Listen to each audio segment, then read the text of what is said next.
You already know how to check your website indexation on Google from big size SEO last post. And here is another step to obtain more organic traffic from search engines. This method requires no expensive tools and have a limited usage. If you are running an online business and have no idea about the monthly targeted search terms, you will not know how much demand are for your products or services. The more demand the keywords have, the harder you are going to rank higher. Therefore, you need to look for alternative or related keywords to replace for your chosen search terms and alternative keywords which will attract different types of visitors. Now, we are not going after traffic, but revenue, profit and visitors, right? This powerful keyword research started with a seed keyword. After you have generated a list of relevant keywords, you may remove all those unrelated keywords to fit your requirements or exact search terms as shown in this video.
You can also cut short the keywords research process by using paid ads.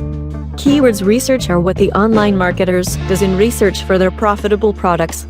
They picked a product and then head over to their favorite keywords research tool platform to locate their product's demand online.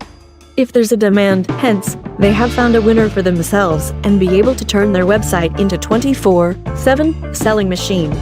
Don't forget, keyword research alone will enable you to outperform many of your competitors who may not have done a deep keyword research such as unique keywords which is not being used by your competitors. By using Word Tracker, you are able to discover hidden keywords or phrases for your online business. Now, you have already equipped with keyword research strategy and be able to find profitable keywords to improve your online marketing strategy and revenue.